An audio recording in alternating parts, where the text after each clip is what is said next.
Detective Mark is on leave in Los Angeles while grieving for his late wife Rose, which has caused him to develop a drinking problem. However, he is forced to return to the station after learning that his son Trent has been apprehended for getting into a fight. Officer Garcia persuades the other guy not to press charges, so Mark takes Trent out and thoroughly scolds him. Trent and Rose's relationship has been strained since Rose's death, and it only gets more serious when Trent observes Mark spent his earnings on alcohol rather than filling the car's tank. They choose to take the subway rather, and Trent leaves some money for the blind hobo Sarge on the way. Mark keeps fidgeting with Rose's ring on the subway and decides to hear Trent's side of the story, permitting them to have a soft bonding moment. The train abruptly comes to a halt as a bright blue light appears in the sky. Mark speaks with a transit worker named Audrey, who informs him that there has been an electrical blackout and the radio is not working. Then something shakes the entire underground, and Audrey hears over the radio, "Don't look at the lights." When the train shakes again, the passengers decide to flee, and as they walk through the railing, they hear strange noises coming from above. Meanwhile, Garcia emerges from the restroom to discover that the station is empty aside from Officer Jones, so they look around and notice the bright light outside. Except for Sarge, who isn't affected by the blue glow due to his blindness. Everyone is following the blue glow. The underground group arrives at the station and attempts to find a safe way out, but a woman is desperate to see her family and attempts to take the stairs outside. Trent follows her to persuade her to return, and both of them end up staring at the light, which causes half of their faces to turn black. Mark observes this and closes his eyes to take his son and keep him here as the light transforms into a beam that takes away everyone who looks at it. When Mark opens his eyes, he sees that the beam came from a massive spaceship. Following that, Mark returns Trent to the subway station, where he, Audrey, and the few survivors return to walk through the tunnels. There, they meet Garcia, Jones, and Sarge, who are joining the group in their search for a safe exit. Garcia also provides Mark with a gun in order for him to defend himself. After walking all night, they come across a set of stairs with a window through which they can see the Air Force attacking the spaceship. Jones finally receives a signal on her radio and requests assistance, but it is denied because they are about to bomb the city without regard for the number of survivors. The Air Force is easily defeated by the spaceship's defenses, and as bombs and falling planes begin to hit the ground, the tunnel begins to crumble. The group flees immediately, but the unknown survivors are killed by the debris. When the rest of the group discovers a hole in the ceiling, an alien shows up inside the tunnel to attack them. The creature absorbs Garcia before switching on its light to entice Trent once more, at which point Mark begins shooting at it until it dies. Afterwards he saves Garcia, who is taken aback by the fact that he can breathe inside the creature. Jones wonders if the aliens want them alive, but the creature awakens and grabs Jones to extract her brain. Mark resumes shooting to give the others a chance to flee, allowing the alien to grab him by the legs. Audrey, thankfully, has an emergency flare with her and throws it to Mark, who makes use of it to make the creature back up. He then places it in the gas tank of a car that has fallen into the hole, so that when the creature tries to track the group as they flee, the car blasts and kills it. They can see the spaceship conveying a giant alien after them now that they're outside. The group begins to flee, but the alien is too close, so Garcia stays behind to buy time for his friends. His bullets are ineffective, and the alien consumes him with its tentacle. Mark, Trent, Audrey, and Sarge notice helicopters in the area and try to alert them, but the giant alien blocks their path and shoots the helicopters down. The spaceship's lights then begin to transport the group away, and because it cannot transport Sarge, the alien grabs him up manually. The massive alien goes back to its ship, where it is revealed that it is a giant robot piloted by a human-sized alien. Now that the alien has finished with the United States, it directs the ship to begin harvesting in other locations. Meanwhile, Mark awakens in a room surrounded by bodies and alien goo. Another creature, which is actually a robot, is collecting people's brains. Mark avoids the tentacles in an attempt to locate Trent, but when he shoots at the robot, the alien captain observes him on his sensors and transforms on the beam again. All of the bodies are removed except for Mark, whose head is grasped by the robot in an attempt to obtain his brain. Mark right away shoots the tentacle and falls into the expelled water from the ship. When he is about to fall out, his leg becomes entangled in the ship's railing, saving him but injuring him. Then Mark ascends back inside and discovers that human brains are being implanted in more robots in order to use them as soldiers. The captain is the only actual living creature here. Unaware that Jared is following him, Mark continues inside, encountering rotting bodies and eggs dangling from the ceiling that appear to contain babies. Mark is suddenly attacked by one of the tentacle robots, but he is saved just in time by Jared, whose eyes are red rather than blue like the rest of the lights here. As more enemies approach, Mark follows Jared into another room, explaining that he needs to find his son. Jared cauterizes Mark's leg before transporting him to Elaine, who is 3 months pregnant and on the verge of giving birth. Ellen explains that she became pregnant the moment she saw the light. Her husband, on the other hand, became more powerful every time he looked at it, enabling him to become immune. Jared preserved his sense of self after the alien implanted his brain in a robot. The alien typically takes the babies right out of their mother's bellies, but Jared saved her from that fateful fate. Mark assists Elaine in giving birth to a healthy baby girl, but Elaine dies in the process. Jared agrees to assist Mark in finding Trent in exchange for Mark safely removing the baby from the ship. Neither of them realizes the baby has the ability to make her eyes glow red. Meanwhile, Trent and Audrey awaken to find themselves dangling from the ceiling vines. Trent gets the other flare from Audrey's pocket and cuts her vine before grabbing Audrey and throwing her down the stairs. He leaps after her, and they begin their descent, only to discover Sarge is also dangling from a vine. The captain discovers Elaine's body and starts tracking the baby after Jared and Mark leave the room. Jared first takes Mark to the armory, where he gives him an alien weapon that connects directly to the nerve cells in his arm. Then Jared starts laying bombs to blow up the ship. He also uses the main computer to locate Trent. When the captain appears, Jared opens an entrance to send Trent to the vine room while he remains behind to fight the captain. Trent rescues Sarge by jumping on his vine in the vine room. Trent swings the vine to free Sarge, while Mark drops the baby and rushes upstairs to offer his hand just as the vine snaps. Trent grabs Mark's hand, but the robot's tentacles are stronger, and Trent is dragged away to steal his brain and throw his body into the pile.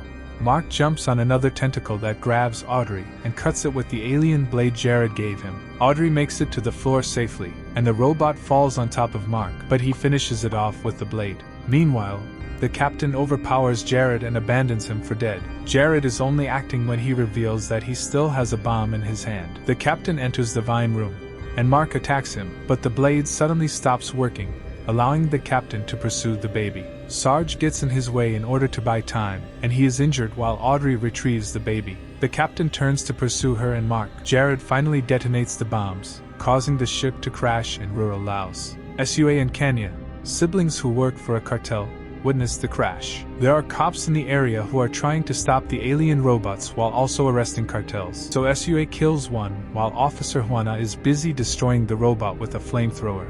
As they approach the ship, the siblings discover one of the eggs on the ground, which Kenya places in her bag. Thanks to the alien goo, Mark, Audrey, and the baby have landed safely. Sarge is also alive, but his wound is causing him to struggle. While the passengers jump from the ship into the river, the captain awakens and begins working on creating more robots with human brains. Trent is one of these, and he sees his memories for a split second before the programming takes over. Mark and the others arrive at the beach, where they run into the siblings. Sarge dies from his wounds as they begin to argue about their intentions. Sua feels bad and agrees to accompany them to their camp, where Audrey changes the baby, who is rapidly growing. While Mark is washing his hands, Kenya examines the object in his pocket and discovers his badge. The siblings now believe he is here to spy. Sua assaults Mark, and the two men fight while Kenya attempts to keep Audrey away from the baby. Mark is able to keep up due to his training, but Audrey is inexperienced, and Kenya easily overpowers her. Juana arrives with more cops at that point, so both fights are stopped to devise a strategy. Mark agrees to assist if Sua can accompany them to the doctor for the baby, and a truce is formed. Sua carefully guides the group through the minefields, and when they stop for the night, Mark tells them how there was only one true alien on the ship. He wonders if the humans trapped inside the robots can be liberated, as Jared did. Mark then tells Audrey about Rose. Juana wakes Mark up the next morning. Sua immediately saves him by shooting Juana non-lethally, but Audrey intervenes just as he is about to shoot again to kill him. Then she checks on the baby, who has grown into a small child overnight. The group departs with Juana as their prisoner, and arrives at an ancient temple beneath which the cartels have established their hideout. Juana is placed in a cell, and the child is taken to Dr. Harper, who confirms that the child is feverish. While Harper conducts some tests, Mark wonders if he can trust this place. Sua demonstrates that this was built during the war to defend against American attacks. implying that if they can survive the USA, they can also survive aliens. Harper then declares that the child is not truly human. Kenya flees in fear, leaving her bag behind, allowing Harper to find the egg. When Kenya tries to take the child away because he is the enemy, the others stop her, and Mark tells her about the experiments he witnessed, implying that the child is also a victim. Harper then provides a detailed explanation.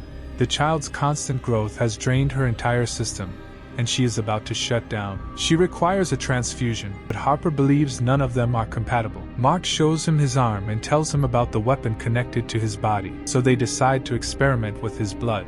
The following morning, the child is healthy and well, and she has grown even more. Harper conducts additional tests using the egg Kenya discovered and discovers that the blue light that brainwashes their brains is biologically compatible with human DNA. He believes that aliens planted humans on Earth as a crop, and that they return every couple of millennia to harvest. They did not, however, consider evolution. Harper creates a serum from the egg and the child's blood that will be placed inside the beam cannon, and the altered light will free all of the robots from mind control. Audrey and Kenya go outside to set up some traps as the group begins to arm themselves for the impending fight.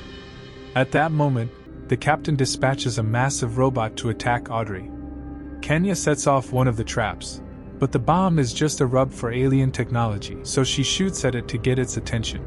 The alien then follows Kenya into the minefield, activating one of the mines. This explosion causes more damage, but it is still insufficient to destroy it. Kenya takes a step back and steps on the mine. Knowing there's no way out, she uses her radio to say goodbye to her brother before removing her foot when the robot gets close enough. The mine detonates, bringing them both down. The explosion has revealed their location, so the captain directs the ship toward the temple. Mark believes they should leave, but SUA explains that his people will never abandon the tunnels. Given the slim chances, Mark requests the serum so he can try to inject it into the cannon, while everyone else keeps the alien busy fighting.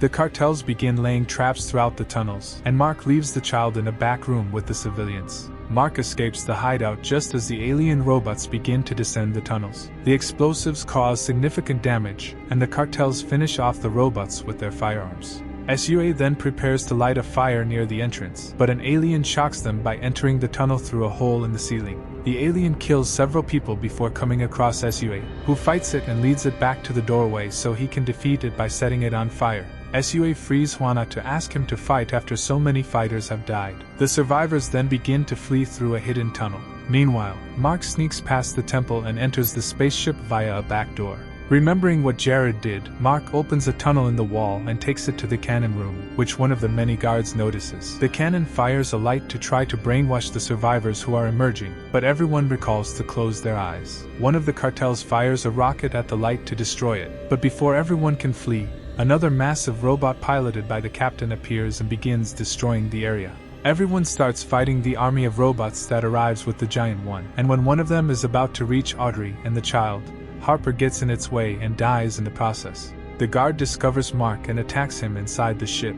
During the fight, Mark drops Rose's ring, which causes the guard to hesitate. Mark recognizes Trent, but because the boy is still under Trent's control, Mark must push him into the lower level to save himself. Then he takes an egg from the vines, injects it with serum, and throws it into the beam, changing the color of the light from blue to red. Trent quickly regains his memories, but before the light can reach the others, the captain uses his robot to break the beam cannon, causing Mark to jump off the ship rather than perish with it. Then Mark comes across a broken robot and steals its blade in order to join the fight. He, SUA, and Juana work together to keep the girls safe, and as the captain approaches with its giant robot, it is suddenly hit by the second one, Trent, who has stolen the ship's giant. Trent is quickly overpowered by the captain as the two giants begin fighting. Mark hands the blade to SUA before going in search of the rocket launcher, which he fires at the captain's robot to give his son a chance. SUA and Juana continue to fight the human-brained robots, but Juana is surrounded and dies. Audrey places the child down to assist with the fight, but the child flees as soon as she turns around. Ignoring the battle, the child gets to the fallen cannon and reactivates it. When the captain notices this, he rushes over to kill her, but Mark runs to protect her, and Trent pushes the captain to the ground. Trent then picks up the cannon and fires at the captain, killing it. This shot also causes a red light to appear in the sky, freeing all human brains from mind control. Father and son are reunited, and when Audrey picks up the child, she names her Rose. Rose is now a young woman and the captain of a ship built from the pieces of the alien ship. Her crew is made up of humans as well as people trapped in robot bodies, such as Trent. They are finally ready to fly to the aliens' home planet and prevent them from returning. Thank you for watching.